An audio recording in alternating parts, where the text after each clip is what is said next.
Some say the ability to see the unseen is a gift, but for Aimee, it was a silent curse, haunting her since childhood. Behind her quiet eyes, she saw what others could not. Shadows standing in corners, voices calling with no source, and a prophecy whispering death. This is not just a story about an indigo child, it's the final nights before a dark secret unfolds. And that night, for the first time, she heard the one sentence she would never forget. Aimee, tomorrow you will die.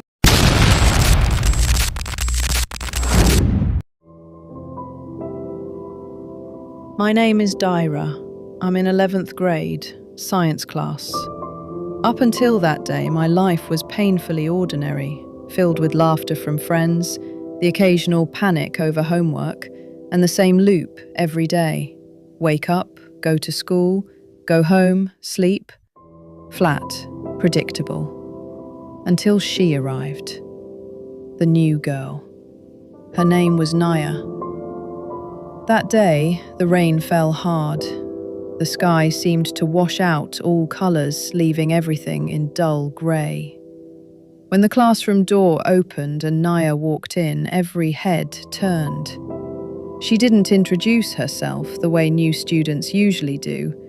No confident voice, no forced smile. She just stood there, silent, head bowed, skin pale, like someone who hadn't slept for days. Mrs. Rani, our homeroom teacher, tried to lighten the mood. Class, this is Naya. She transferred from, Palita Timur High School. Please help her settle in. But none of us had ever heard of that school. Naya took the empty seat next to me. She didn't smile. She didn't speak. But her eyes, they were deep and dark, like still water hiding something underneath. I turned and, "Hi, I'm Daira." She nodded slightly but kept her gaze fixed on the whiteboard like she was seeing something else. That day dragged on, but every time I glanced at her, she hadn't moved, as if frozen in time, as if she was waiting. That night, I couldn't sleep. I didn't know why.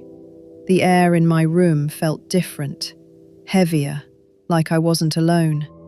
And when I finally drifted off, I had a dream, a strange one. I was standing on a narrow street, dimly lit by yellow streetlights. At the far end of the path stood Naya. She looked at me. Her eyes were blank, and she said, in a flat, emotionless voice, "Don't take the shortcut tomorrow." I woke up with a jolt. My heart was pounding. Cold sweat soaked my pillow. The clock read 2:44 a.m. I, nervously, chuckles. Weird dream. But even after turning the lights on, the feeling that her words weren't just a dream clung to my chest like fog refusing to lift.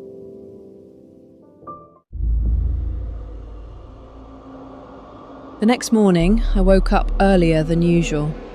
The dream about Naya still lingered in my mind, like a stain that refused to fade no matter how much I tried to scrub it away with logic. But I decided not to think too much about it. It was just a dream, I told myself again and again, like a mantra repeated as I brushed my teeth. I had no idea that day would change everything. School that morning was as ordinary as ever. Cloudy skies, cold wind, friends buzzing about the latest gossip, and whining about the maths test. Naya arrived late again, her face as pale as the day before. But this time she looked at me, for a long time, silent, and somehow I felt like her eyes were stripping me bare, as if she knew something about me, even things I didn't know about myself. During break, I approached her. "Are you okay?" I asked. She didn't answer right away. She stared out the window, then turned to me. "You take the shortcut when you go home, right?" she asked softly. I was startled. "Yeah? Why?" She lowered her head and whispered, "Don't. Don't go that way today." My heart started pounding. "Why not?" I asked. She didn't respond. She just stood up and walked away, leaving me drowning in a sea of questions spinning inside my head. I stood frozen, trying to rationalize what had just happened. Maybe she's just weird. Maybe it was coincidence. But how did she know about that path? I never told her. I never told anyone. When school ended, the sky was even darker. Light rain began to fall. Everyone rushed out, covering their heads with books or jackets. I stood at the crossroads. The regular route, long and winding, or the shortcut, quiet, passing through empty lots and a row of dying trees. I looked toward the shortcut, silent, no one there, as if time had swallowed it.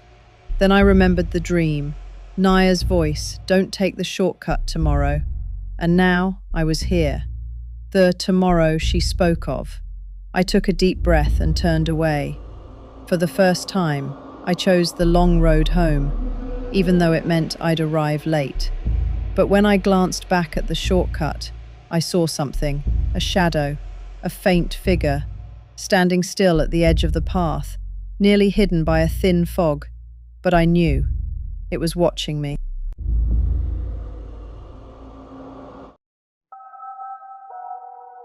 That night I couldn't sleep.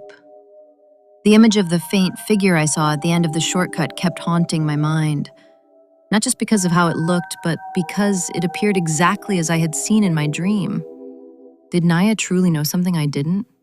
Was she just guessing, or could she really see things that others couldn't? At 2 a.m., I was still awake. I had turned off the bedroom light, and only the soft glow of my phone lit my face.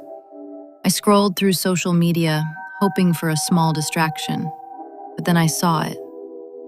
Someone had posted a video. "Accident on the West Shortcut this evening," the caption read. My fingers trembled as I tapped to play it. The footage was shaky, recorded from a distance, but clear enough. A motorcycle lay in ruins against a lamppost. A teenager sprawled on the ground, blood soaking his clothes. The comments revealed that the victim had died on a spot. My breath caught in my throat. I recognized the jacket. It belonged to Andra, my classmate who always took that path home. A wave of nausea washed over me. My skin went cold. Naya tried to save me. I was sure of it now. But how did she know? I couldn't hold back my curiosity any longer. The next morning, I approached her again. She sat alone in the school's back garden, surrounded by tall trees and shadows that seemed to whisper secrets. "Naya, please answer this," I asked, my voice sharper than intended. "You see something, don't you?" She lowered her head, gripping the straps of her backpack tightly. "I can't explain everything," she said softly. "But since I was little, I've seen them." I held my breath. "Them?" She nodded. "Those who don't belong here. The ones who are stuck, who haven't finished." My lungs refused to expand. "Like spirits?" "More than that," she said, her eyes empty. "Some just appear. Some speak. Some whisper while pointing. And the one you saw yesterday?" She was silent for a long moment before replying, "That wasn't a spirit." My heart nearly stopped. "Then what was it?" I whispered. She bit her lip and said, "It's something that follows people before death arrives."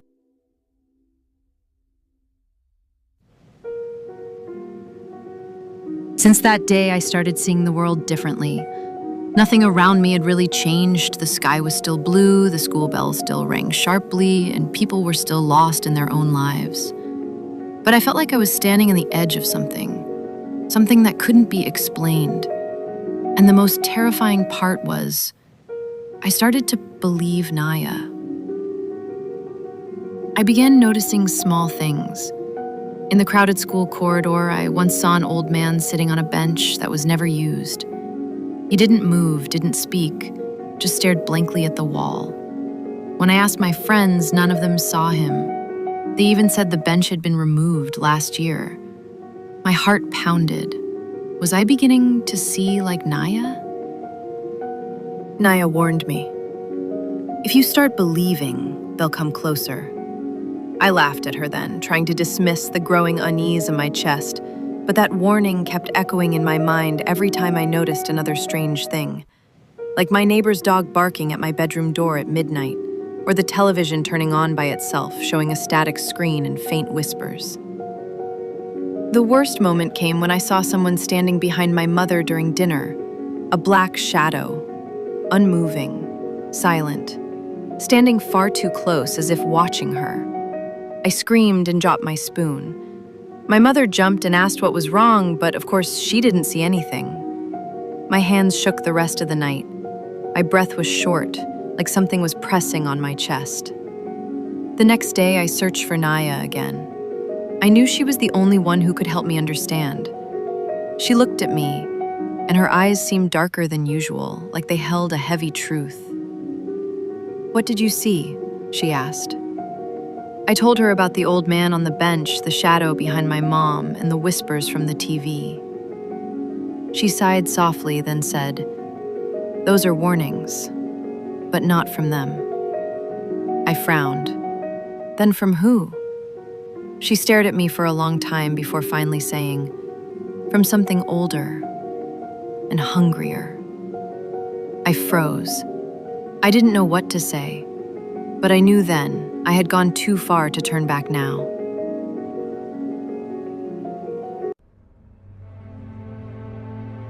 After the last conversation with Naya, I couldn't sleep well.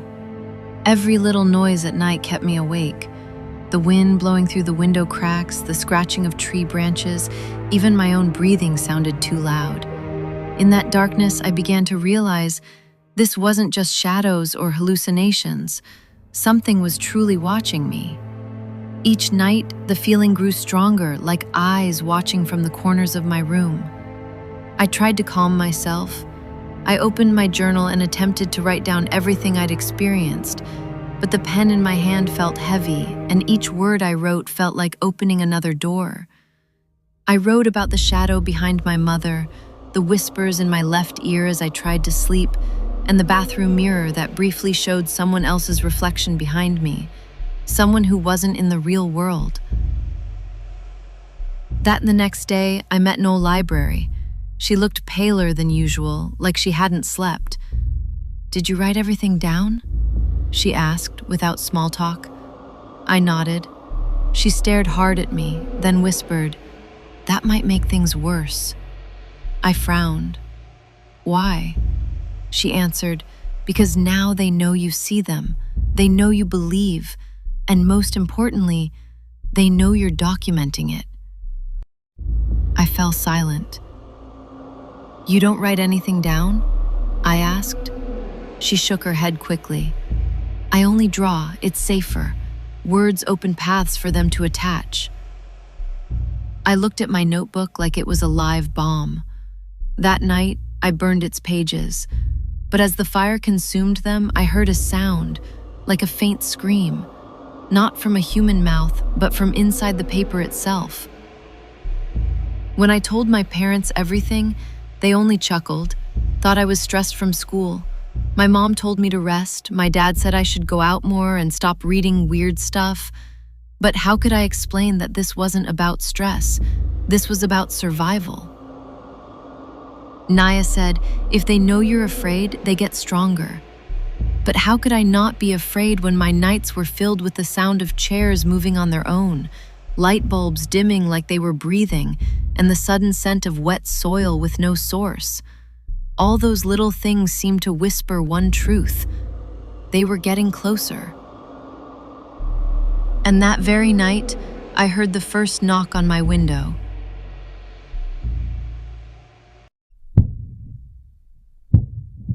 That night, the knocking on my window didn't stop. 3 knocks, a pause, then 3 more. I didn't dare approach. The curtain was still closed, gently swaying from the night breeze sneaking in through the vents. But I knew it wasn't the wind. I could feel it. The vibration wasn't like air. It felt like pressure, like something was standing just behind the curtain. My phone suddenly lit up by itself. The screen flickered as if someone was calling, but no name or number appeared. Just a pale blue glow pulsing, in rhythm with the knocking. I covered my mouth, afraid my breath might be heard by whatever waited outside. Then a message came through, from a nameless contact. "Don't open that curtain. I'm serious." My chest froze. How did someone know exactly what was happening, right then? I tried calling back, but my phone shut down. The screen went black as if it had never been on. The next day, I went to Naya. Without me saying a word, she said, "You heard them, didn't you?" I nodded slowly. "Never open the curtain if they haven't left," she warned. "What if I do?" I asked. She looked me dead in the eye and replied, "You won't live long enough to regret it." Naya showed me scars on her wrist, strange marks like fingers once gripped her tightly.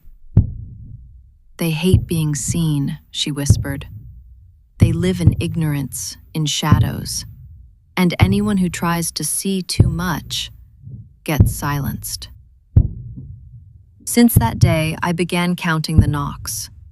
Sometimes 3, sometimes 5, but never even numbers. Naya said it was a code. The more knocks, the more of them there were. And last night, I counted 7. That same night, I couldn't sleep. My curtain shifted gently, even though no wind blew. And between the folds of the fabric, I saw something like a hand pressing through, long, thin, pale gray skin. But the most terrifying thing, it moved as if it knew I was watching. I backed away, hid under the blanket, clutching my flashlight.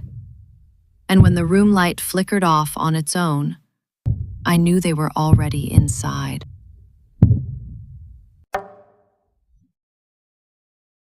That morning, I woke up with a burning sting on my neck.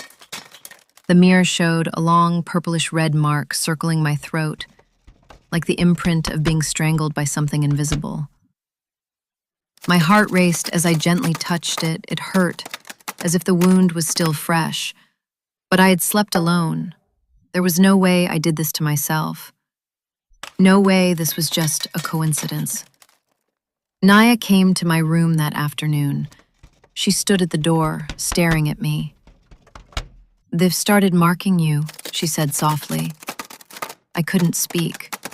I knew I wasn't dreaming. The pain was real, and the cold crawling from my neck down my spine made me feel sick. "That's no ordinary wound," she continued. "That's a claim." I stared at her, confused. "They mark those they intend to take." Her words made my ears ring. Naya then pulled out an old, worn notebook filled with sketches and notes. "I was marked too," she said, showing me a circle with strange symbols. But I managed to erase it before it was too late. "How did you erase it?" I asked quickly. "By making them afraid," she replied. "They're not ordinary beings. They fear one thing: being seen as real." She handed me a small bottle of thick black liquid. "This is charcoal ink mixed with rabbit blood. Don't ask. Draw this symbol over the wound. They'll get angry, but you'll be safe. For now." I followed her instructions that night, drawing the symbol over the scar. It felt like branding the wound again. My skin blistered, but I gritted my teeth and endured. When I looked in a mirror, the reflection wasn't entirely mine. Something stood behind me, a shadow. Undefined, but I knew it was one of them. It just stood there, unmoving. But when I blinked, it vanished. The next morning, the mark began to fade. But I knew it wasn't over, because when I stepped out of my room, my door was covered in scratches, sharp lines as if clawed by fingernails or talons. And among those marks, one word was carved deep. Look.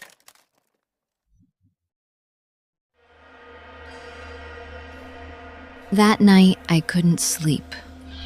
Every time I closed my eyes, I could feel them in the corners of the room, on the ceiling, behind the walls.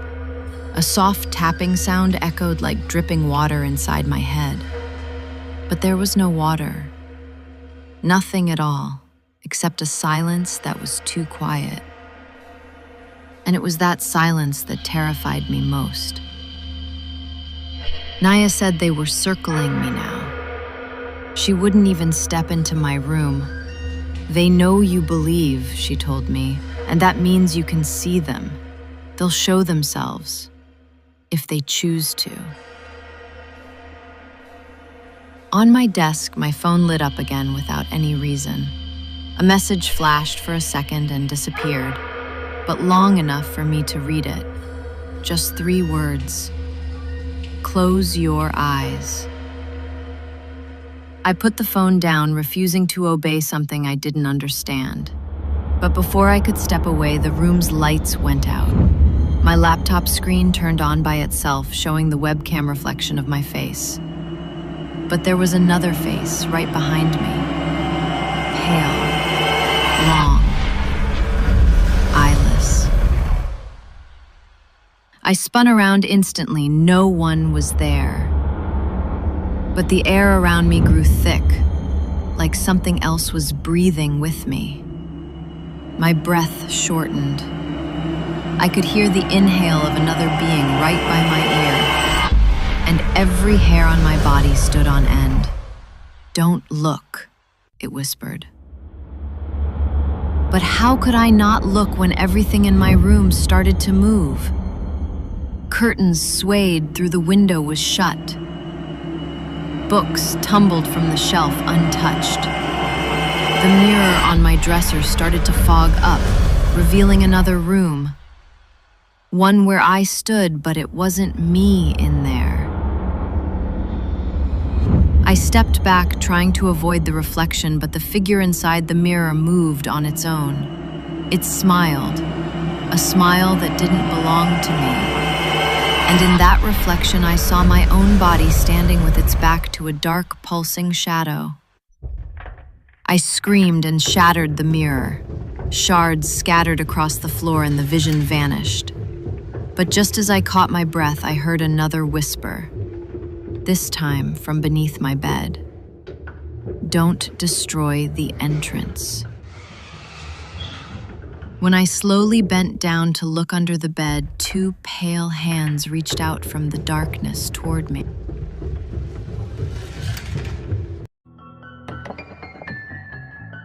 After the hands from under the bed, I didn't sleep all night.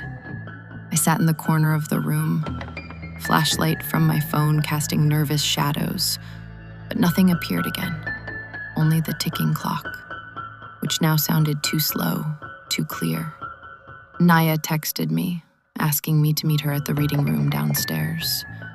You can't be alone tonight, she wrote. But walking through the dorm hallway felt like moving inside fog. Too quiet, too still. Midway down the hall, all the lights went out at once. I froze. My feet refused to move. Then came the sound of footsteps. Slow, heavy, dragging, from behind me. I couldn't turn around. It was like my body knew. Whatever was behind me, I must not see it. But the steps drew closer, then stopped right behind me. A hot breath touched the back of my neck. In total darkness, a low voice whispered, "It's time." I bolted, running without turning back. When I reached the reading room, the lights flicked on. Naya was already there, standing with a tense face. "You can't stay between two worlds anymore," she said immediately. "You must choose." I didn't understand. She sat me down and pulled out an old sheet of paper from her book. Strange symbols were drawn across it, like ancient script, and a large circle crossed by 5 lines. "They came because you opened up," she said, "but if you stay at the edge, they can take you. You're no longer just a witness." I trembled. I started to wonder, who exactly was Naya? How did she know all of this? But before I could say anything, the reading room door began to shake. Not just knock, but slam. Over and over, like something was trying to force its way in. The lights flickered. Books dropped from shelves. The windows frosted over with thin ice, though it wasn't cold enough. Naya stood and began drawing the symbol from the paper onto the floor with white chalk from her bag. "Get inside now," she yelled. I hesitated, but the banging grew louder. Finally, I stepped into the center of the circle. As I placed my foot on the last mark, the noise outside the door stopped. Silence returned. But when I looked at Naya, she stood facing away from me, body stiff, and spoke with a voice that wasn't hers. "They're already here."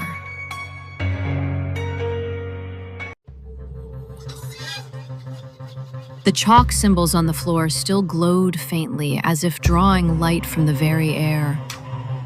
Naya hadn't moved since she spoke those words. "They're already here." But that voice wasn't hers. It was deeper, colder, like it echoed from a hollow chest. "Naya?" I whispered. No response. I took one step out of the chalk circle, and at that exact moment the lights went out. Total darkness. Then came the whispers, from everywhere. Strange, as if ancient murmurs flowed directly into my mind. I covered my ears, but they kept echoing inside my skull. As my eyes adjusted, I saw them. Shadows. Dozens. Standing in the corners of the reading room. Mist-like. Not touching the ground. Not blinking. Not breathing. They were just watching. I tried to step back into the circle, but something stopped me. The air had turned into an invisible wall. I panicked, turned to Naya, and saw her finally turning to face me. But her face wasn't hers. It looked like her, but the eyes were hollow, black as space. Her skin was pale, nearly transparent. But the worst was her smile. It stretched unnaturally across her face, revealing small, sharp teeth. "There's no more time," she said, her voice layered. Naya's voice and something older, crueler beneath it. I crawled backward, but a hand reached from the shadows and grabbed my ankle, ice cold. I kicked and broke free, but as I stood, all the shadows began to move in, slowly, from every direction. My breath quickened. The room felt smaller. Then one figure, taller than the rest, leaned in and whispered in my ear. "At 1 minute past midnight, you will die." And suddenly, everything vanished. Lights came back on. The air lightened. The room was empty. Naya collapsed onto the floor, her body limp like she'd run a marathon. I rushed to her. She was shivering, eyes wide with tears. "We crossed the threshold," she whispered. "Now, nothing can stop them. Except one thing." "What?" I asked urgently. She stared into my soul and said, "You must go back to where it all began and face it, alone."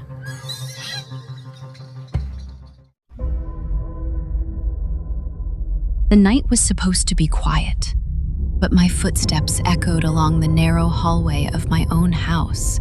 I wasn't walking, I was running. My breath was ragged. The doors I left behind swung open one by one, as if something was following me. Not a sound, not a shadow, but a pressure at the nape of my neck. A feeling of being pursued by something invisible yet undeniably real. All the lights in the house were off. I didn't know when that happened. Only the flashlight from my phone lit up the end of the dark corridor. Then I heard knocking, not from the door, but from inside the wall. As if small hands were trying to break through the paint and wood, and between the dull thuds, I heard a whisper. "You have to leave, now." I spun around. No one was there, but the living room window was open, curtains fluttered, and in the reflection, her face, that girl again. But this time, she wasn't pleading. She looked angry, her eyes hollow, her lips quivering, mouthing something silently. My feet took me up to the attic, the worst place to hide, but I wasn't in control. I slammed the attic door shut and locked it behind me. Silence, only the sound of my own breath. Then suddenly, the knocking resumed, but this time, it came from inside the attic, from behind me. I slowly turned around and saw a piece of paper dangling from the ceiling, as if it had dropped from a place I couldn't see. Written in trembling handwriting, "Their time is running out." My hands trembled, but before I could think, the phone light died. Total darkness, and in that darkness, something was breathing, very close.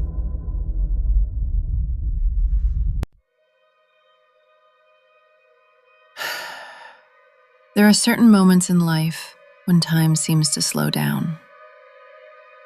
And as I stood in that dark attic, accompanied only by the sound of my breath and the musty scent of old dust, everything stopped.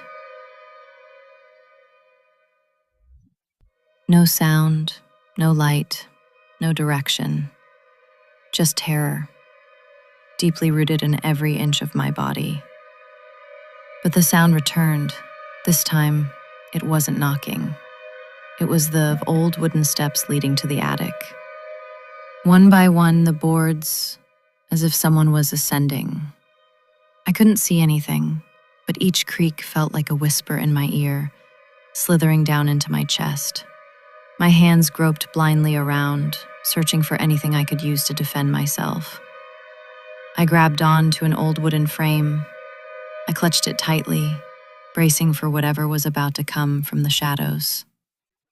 Then, I heard the lock. It didn't make sense. I had locked the door from the inside. No one should be able to open it from outside. But the sound was undeniable. Metal, tumblers shifting. The door opened, and a breeze rushed across my face. No one stood there, but echoed clearly around me, slowly, deliberately, until they stopped right in front of me. My phone lit up again, on its own. The screen showed the camera view, and in it, I saw myself standing, alone. But behind me, another figure, the girl. She was so close, and this time, her lips moved. I heard her clearly. "You must choose. Now or forever." I tried to turn around, but my body was frozen. I couldn't move. My eyes locked on the screen as it began to shake violently. The girl's hand reached toward the lens, and suddenly, the phone screen shattered. The attic light flickered on just long enough to show I was alone. But the shattered phone wasn't an illusion. It was real. And inside the cracks, small scratches formed words. "The door is open, but not necessarily for you."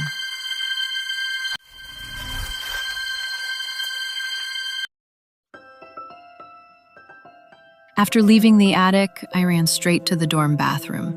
It was the only place that came to mind for safety. But somehow, every step felt like running through mud. My body grew heavier, as if something invisible clung to my back. When I arrived, the bathroom door creaked open on its own. The lights flickered, and the sound of dripping water filled the air. I shut the door and turned on every faucet. The rush of water was the only thing that masked the silence pressing against my ears. I looked at myself in the mirror, but something was wrong. The reflection lagged. It mimicked my actions, but with a delay of seconds. When I raised my hand, it followed, late. And when I tried to smile, it didn't smile back. It just stared, vacant, unblinking. Then it moved, on its own. The hand in the mirror pressed against the surface, as if trying to break through. Its eyes darkened, pupils stretching like ink drops, expanding endlessly. The face grew pale, the jaw started unhinging as if its skin would tear open. I stepped back, trembling, but the reflection leaned closer. It brought its face to the mirror, and I realized it wasn't me. It only wore my face. Something had taken my image, but it wasn't human. Suddenly, all the faucets stopped. Silence returned like a punch to the chest.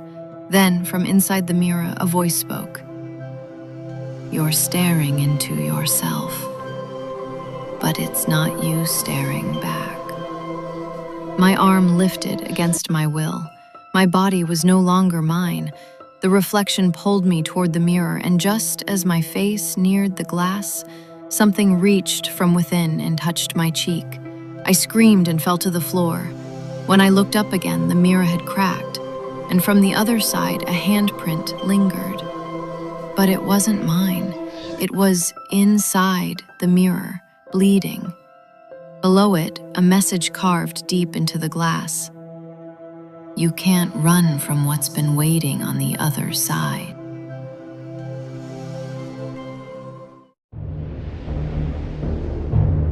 I couldn't go back to the bathroom. That mirror, that reflection, the bloody handprint that seemed to wait for the right time to break through. My legs felt heavy, but I knew I had to leave. I needed to find a place to think, to piece together what was happening to me. I returned to my dorm room. The light flickered gently and my laptop had shut off by itself. But what truly made me tremble was that my phone was missing. I left it on the desk, but now it was gone. Then I heard a faint sound. Paper, sliding across the floor, slowly from under my bed. I dropped to my knees, held my breath, and peeked beneath. There, a worn sheet of paper slid out of the shadow. I carefully pulled it out, and my heart began pounding. It was handwriting. Not mine, but it had my name on it, today's date, and one sentence: "You shouldn't have opened the attic." My hands shook as I reread it. Then I flipped the paper. A drawing, a crude sketch in black ink of a girl sleeping in bed and someone crouching underneath her. I dropped the paper and stood up, but at that moment I felt a slight tug on my ankle. I screamed, stumbled, almost hitting the shelf, but there was no one under the bed. Yet, when I pulled the blanket aside, I saw something that made my blood run cold. A phone. Mine, glowing with a video already playing, recorded from the floor, from under my bed. I hit play. The video showed me sleeping the night before, but then a shadowy figure crawled down from the attic and slid under the bed. The camera kept rolling for hours, but the most terrifying part, at the end of the video, the figure turned to face the lens and whispered, She will die tomorrow. And then the screen faded to black, but my reflection still lingered on the screen. Not my normal face, but one staring forward, without eyes, without a mouth.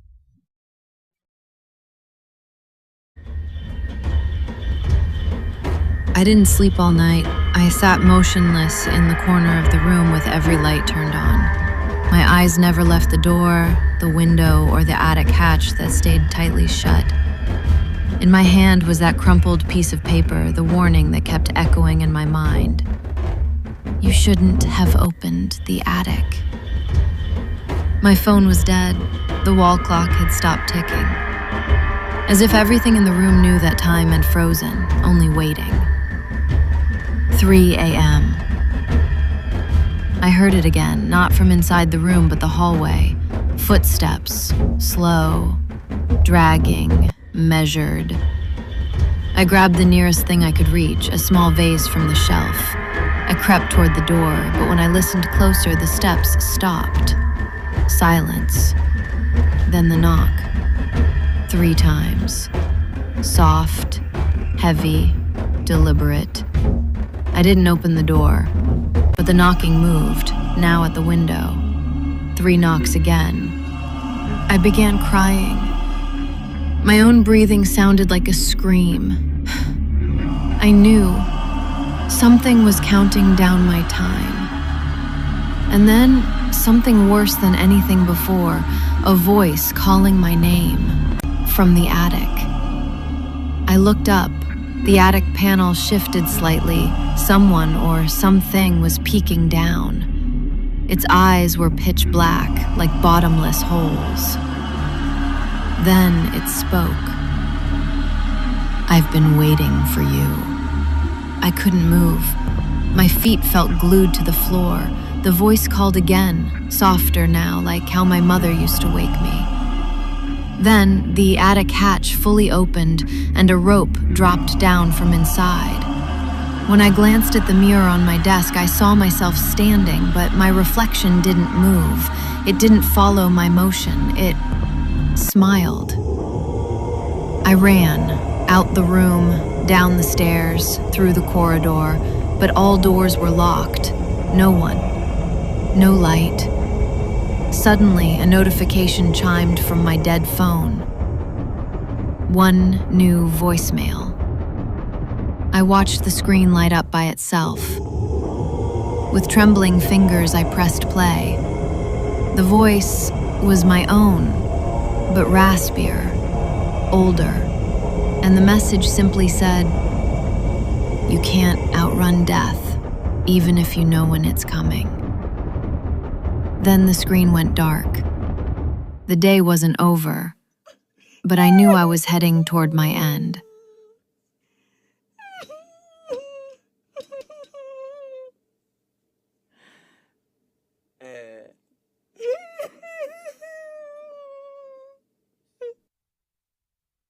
Aimee!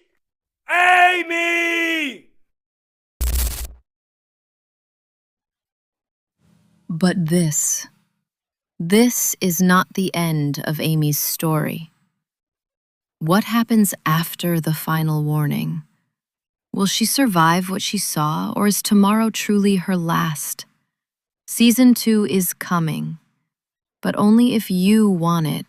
So tell us in the comments, what do you think really happened? If you enjoyed this story, don't forget to like, subscribe, and share this video. Your support keeps these stories alive.